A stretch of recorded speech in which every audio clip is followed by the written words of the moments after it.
গতকালকের ব্যবহারিক ক্লাসটা আমাদের জন্য খুবই স্পেশাল ছিল, কারণ আমরা একই দিনে দুইটা স্পটে যাব, সারাদিন ঘুরবো ফিরবো এবং ক্লাস করব। ব্যবহারিক ক্লাস এবং প্রয়োজনীয় কাজের জন্য আমাদের ক্যাম্পাসে একটা মিনি বাস দেওয়া হয়েছে। সেই বাসে করে আমরা সকাল 9টায় রওনা দিলাম।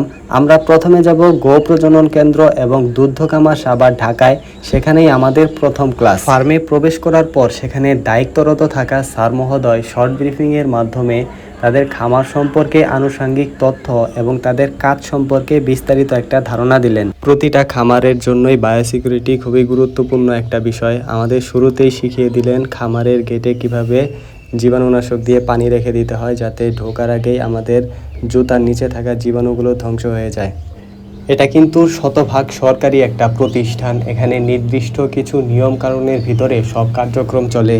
এই প্রতিষ্ঠানের মূল কাজ বাংলাদেশে প্রেক্ষাপট অনুযায়ী কোন জাতের গরুগুলো বেশি উপযোগী সেই গরুগুলো সুষ্ঠু প্রজনন করানো এবং সিমেন্ট সংগ্রহ করা এবং সারা বাংলাদেশে ছড়িয়ে দেওয়ার যে কার্যক্রম সেগুলো কিন্তু এখান থেকেই পরিচালিত হয়ে থাকে।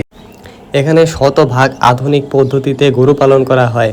প্রতিটা গরুর বাচ্চা হওয়ার পর সেই বাচ্চাগুলোকে আলাদা পালন করা হয় এবং ফিডিং করানো হয়, যাতে খুব ভালোভাবে ম্যানেজমেন্ট করা যায়।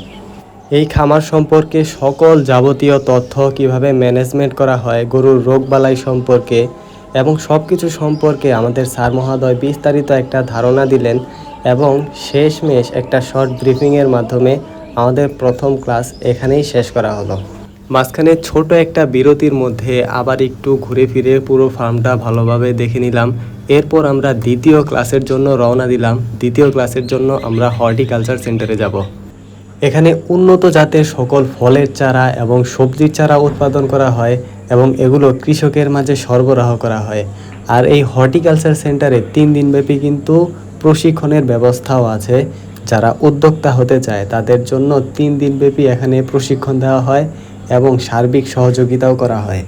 সম্পূর্ণ হর্টিকালচার সেন্টার ঘুরে দেখার পর এখানকার দায়িত্বরত স্যার মহোদয় বিভিন্ন ধরনের ফলের চারা সম্পর্কে আমাদের ধারণা দিলেন। বিশেষ করে ফল গাছের বংশবিস্তার করার বিভিন্ন ধরনের কলা কৌশল এবং নিয়ম এবং কলম করার যে নির্দিষ্ট নিয়মগুলো আছে সেগুলো আমাদের খুব ভালোভাবে শিখিয়ে দিলেন।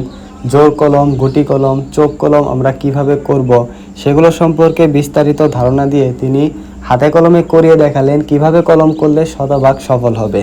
এভাবেই আজকের আমাদের সারাদিনব্যাপী ব্যবহারিক ক্লাস শেষ হয়। দুপুর গড়িয়ে বিকালের দিকে আমরা আবার আমাদের ক্যাম্পাসের দিকে রওনা হই।